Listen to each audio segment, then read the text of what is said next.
नमस्कार मित्रांनो, स्वागत आहे तुमचं सगळ्यांचं आपल्या लाडक्या युट्यूब चॅनलमध्ये। तर व्हिडिओवरती नसाल तर व्हिडिओला लाईक करायला विसरू नका आणि चॅनलला सबस्क्राईब करून सोबतचं बेल नोटिफिकेशन ऑन करायला विसरू नका आणि हा व्हिडिओ शेवटपर्यंत नक्की बघा। तर मित्रांनो, आता चक्क सर्वांसमोर स्वानंदीने फोडलं अंशुमानचं थोबाड, तर दुसरीकडे चिंगीसमोर आला अंशुमानचा खरा चेहरा। तर नक्की काय घडतं त्याला संपूर्ण अपडेट जाणून घेऊया। तर तुम्ही पाहिलंच असेल मित्रांनो की कशा प्रकारे मात्र ह्या अंशुमानने आपल्या चिंगीचा वापर करून घेतलेला असतो आणि चिंगीला सांगितलेलं असतं की मी तुझ्याशिवाय जगूच शकत नाही, त्याच्यामुळे मी लग्न केलं तर फक्त तुझ्यासोबतच करेल। आणि ही बिचारी चिंगी त्या आपल्या अंशुमानच्या खोट्या नाटकाला फसलेली देखील असते आणि त्याच्या प्रेमात देखील पडलेली असते। पण हा सगळा कुटाणा केल्याच्या नंतर मात्र चिंगीच्या थोडं पण लक्षात आलेलं नसतं की ह्या अंशुमानने तिचा फक्त वापर करून घेतलेला आहे, तो काही तिच्यासोबत लग्न करणार नाहीये। तर दुसरीकडे आता स्वानंदी मॅडमला ज्यावेळेस मात्र आता पार्टीमध्ये जो घडलेला प्रकार आहे तो काही समजलेला नसतो, कारण की तुम्ही पाहिलंच असेल की कशा प्रकारे आपल्या स्वानंदीच्या ज्यूसमध्ये मात्र ड्रिंक मिक्स केली होती या अंशुमानने। पण ह्या माजुड्या अंशुमानचा अजून पण पर्दाफाश झालेला नसतो। पण आता हा फक्त ड्रिंकचा विषय नसतो, तर स्वानंदीने जे काही तिच्या मनात होतं हे सगळं ती बोललेले असते। त्याच्यामुळे आता समर राजवाडे यांना देखील मात्र सगळं काही कळालेलं असतं की स्वानंदी मॅडमचं किती प्रेम आहे आपल्यावरती। त्याच्यामुळे समर ठरवतं की काही जरी झालं तरी आता तो स्वानंदीला कधीच एकटं सोडणार नाहीये, त्याच्यामुळे आता तो स्वानंदीच्या आजूबाजूलाच राहील इथून पुढे। तर आता हा सगळा प्रकार तर बिचारा समरच्या लक्षात आलेला असतो। तर दुसरीकडे मात्र ही पूर्णपणे तुम्हाला माहितीच आहे की किमया पूर्ण भडकलेली असते आणि खूप चिडलेली पण असते। आता हे चिडण्याच्या पाठीमागचं सगळ्यात मुख्य कारण असतं ते म्हणजे काकू।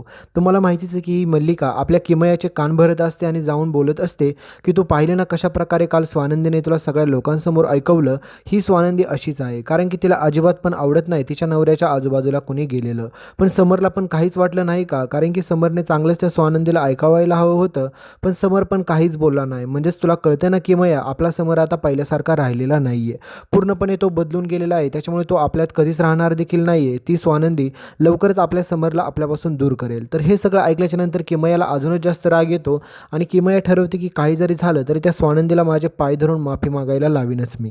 पण आता तुम्हाला माहितीच आहे की ह्या किमयाने किती जरी प्रयत्न केले तरी आपले त्या स्वानंदीला पाय धरायला कधीच लावू शकणार नाहीये, कारण की स्वानंदी मॅडमच्या मनामध्ये काही चूकही नसते आणि स्वानंदी जे करते त्यात कुठेच चूक नाहीये, कारण की स्वानंदीसोबत जे काही घडलं ना ते बरंच झालं। तर स्वानंदीचं ज्या प्रकारे आपल्या समरवरती प्रेम असतं त्याच प्रकारे मात्र आता किमयाचं देखील समरवरती प्रेम व्हायला सुरुवात होते।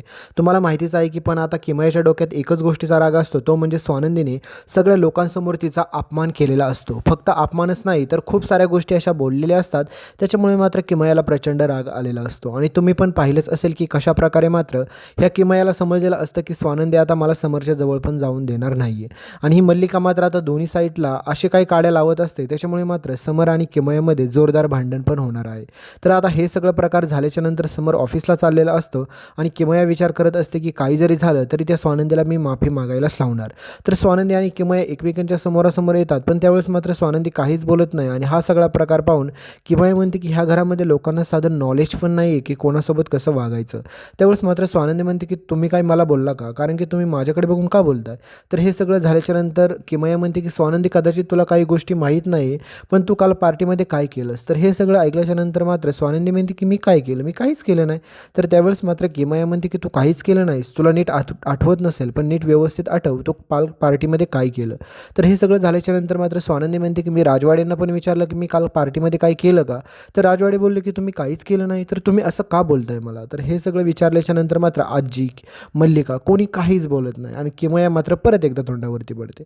तर किमयाला वाटत असते की तिची बाजू कोणी ना कोणी घेईल, पण मात्र आता दुसरीकडे ही मल्लिका किमयाच्या खोलीत जाते, तिला भडकवते आणि म्हणते की तू काही जरी झालं तरी स्वानंदीला माफीच मागायला लाव, कारण की एवढ्या लोकांसमोर अपमान करायची त्या स्वानंदीची गरज नव्हती।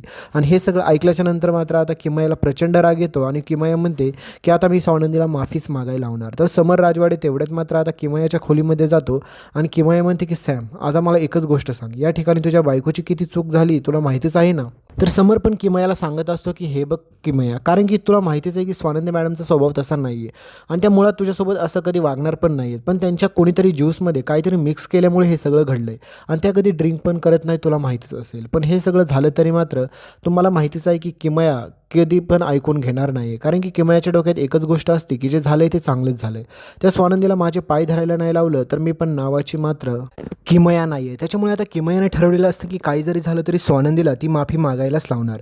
तर आता किमयाचा हा प्लॅनिंग तर वर्कआउट होणार का नाही याच्या अगोदरच मात्र समर राजवाडे जातो आणि किमयाला म्हणतो की प्लीज तू स्वानंदी मॅडमला माफ कर. त्यांच्या मनात काहीच नसतं. त्याच्यामुळे मी त्यांच्या वतीने हवं तर तुझी माफी मागतो. तर त्यावेळेस मात्र किमया म्हणते की असं का बोलतोय तू सॅम? कारण की तू माफी मागायची माझी काहीच गरज नाही आहे. तुझी कुठेच चूक नाही आहे. त्याच्यामुळे तू माफी मागू नकोस. तर हे सगळं ऐकल्याच्या नंतर मात्र आता स्वानंदीला देखील माहीत असतं की आता माझ्याकडून काल काही ना काही चूक झालेली आहे. त्याच्यामुळे सगळी लोकं अशी बोलत आहेत. पण समर राजवाडे त्यावेळेस मात्र किमयाला सांगतात की काही जरी झालं तरी तू माझी मैत्रीण आहे आणि तुझ्यासोबत स्वानंदी मॅडम जे वागले ते चुकीचंच होतं. पण त्यांच्या वतीने मी माफी मागतो. तर आता किमयाला वाटत असतं की समरने माफी नाही मागितली पाहिजे. माफी मागितली तर स्वानंदीने स्वतः माफी मागितली पाहिजे. त्याच्यासाठी मात्र किमया भांडण करत असते. तर समोर म्हणतो की त्या पण माझ्या मैत्रिणीसारख्याच आहेत. त्याच्यामुळे प्लीज तू त्यांना माफ कर. तर त्यावेळेस मात्र किमया म्हणत असते की त्या तुझ्या आत्ता मैत्रीण झाल्यात. पण तिच्या अगोदरपासून आपण मित्रमैत्रीण आहोत ना. त्याच्यामुळे तिनेच माफी मागितली पाहिजे. तर समर म्हणतो की आता खूप वेळा झालं मी तुमचं ऐकून घेतलं किमया तुझं. त्याच्यामुळे तू आता स्वानंदी मॅडमला माफ कर आणि विषय इथेच मिटव. कारण की स्वानंदी फक्त माझी मैत्रीणच नाही तर ती माझी बायको पण आहे. आणि हे सगळं ऐकल्याच्या नंतर किमयाच्या पायाखालची जमीन सरकते आणि समर म्हणतो की आता स्वानंदी मॅडम म्हणजे माझी जबाबदारी पण आहे. त्याच्यामुळे त्यांच्यासोबत कोणी चुकीचं काय केलं आणि त्यांच्याबद्दल कोणी काही चुकीचं बोललं तर ते मला अजिबात देखील आवडणार नाही. त्याच्यामुळे ते त्यांना मोठ्या मनाने माफ कर आणि प्लीज त्यांना काहीच बोलू नको. हा विषय इथेच मिटून टाक. तर किमयाच्या लक्षात येतं की आता समर पूर्णपणे बदललेला आहे आणि स्वानंदीने पूर्णपणे त्याला बदलवलेलं आहे. त्याच्यामुळे आता समर आणि स्वानंदीमध्ये देखील आता भांडण होण्याचा प्रश्नच उरत नाही. कारण की आता किमया त्यांच्या आयुष्यातून दूर होणार आहे. पण किमया दूर होणारच असते. पण त्याच्या अगोदर मात्र ही मल्लिका तिथे टपूनच बसलेली असते. कारण की मल्लिकाला वाटतं की थोडं काय झालं की मी जाईल आणि त्याच्यानंतर यांच्या भांडणामध्ये अजून ठिणगी कशी पेटेल याच्याकडे लक्ष देईल आणि तेच सगळं काही करत असते. तर पुढे आता भयानक ट्विस्ट असा घडतो की आता तुम्हाला पाहायला भेटेल की मात्र ही मल्लिका आपल्या किमयापाशी जाते आणि म्हणते का तू पाहिलं ना किमया कशाप्रकारे आपला समर बदलून गेलेला आहे. कारण की स्वानंदीने फक्त त्याला जाळ्यामध्येच नाही ओढला तर त्याला मिठीतच पकडून ठेवलेलं आहे. त्याच्यामुळे त्याच्या बायकोच्या असं म्हणणं आहे की माझ्या समरने माझ्या आजूबाजूलाच राहिलं पाहिजे, कुठे पण गेलं नाही पाहिजे. तर फायनली मित्रांनो आता पुढे कहाणीमध्ये प्लॉट ट्विस्ट असा येतो की तुम्हाला माहितीच आहे माधुर्डे अंशुमानने आपल्या चिंगीचा चांगल्याच प्रकारे वापर करून घेतलेला असतो. ते तुम्ही पाहिलं पण असेल. पण आता अंशुमानला वाटत असतं की त्याला कोणीच काही करू शकणार नाही. पण मित्रांनो आपली स्वानंदी त्याचं थोबाड फोडणार आहे आणि त्याच्या कानाखाली चांगला जाळ पण काढणार आहे. पण कसं? कारण की मित्रांनो चिंगीला असं वाटतं की अंशुमानने आता तिचा फक्त वापर नाही केला तर ते त्यांच्यात आता प्रेमाचं नातं बनलं. पण अजिबात देखील असं झालेलं नसतं. कारण की अंशुमानने चांगल्याच प्रकारे आपल्या चिंगीचा वापर करून घेतलेला असतो आणि अंशुमानने ठरवलेलं असतं की आपलं काम झालं आता हे चिंगीला वाऱ्यावरती सोडून देऊया आणि हिला नोकरी जाण्याची धमकी देऊया. तर पुढे चिंगी बिचारी खूप घाबरणार आहे. कारण की हा अंशुमान चिंगीला आता सारखा टॉर्चर करतो आणि म्हणतो की आपल्या दोघांमध्ये काय घडलं ते जर तू कोणाला सांगितलं तर तुझे फोटोज आणि व्हिडिओज आहेत माझ्याकडे, मी सगळ्यांना पाठवेन, मग सगळीकडे तुझी बदनामी होईल. तर ह्या सगळ्या गोष्टीला आता चिंगी प्रचंड घाबरते. हा सगळा प्रकार आता स्वानंदीला समजणार आहे आणि स्वानंदी आता ह्या अंशुमानला फक्त मारणारच नाही मित्रांनो, तर ह्याची कुत्र्यासारखी धुलाई करताना तुम्हाला पुढे पाहायला भेटेल. तर हे सगळं प्रकार तुम्हाला पुढे घडताना पाहायला भेटणारच आहे. त्याच्यामुळे व्हिडिओवरती नसाल तर व्हिडिओ लाईक करा, चॅनलला सबस्क्राईब करायला अजिबात पण विसरू नका आणि सोबतचं बेल नोटिफिकेशन तर हमखास ऑन करा. कारण की मित्रांनो तुम्हाला पुढे इंटरेस्टिंग गोष्ट हीच पाहिजे की ह्या अंशुमानने आत्तापर्यंत खूप साऱ्या मुलींसोबत असं केलं पण त्याला शिक्षा झाली नाही.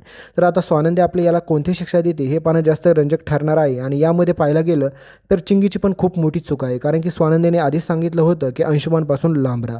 तर भेटूया पुढच्या अपडेटमध्ये. धन्यवाद.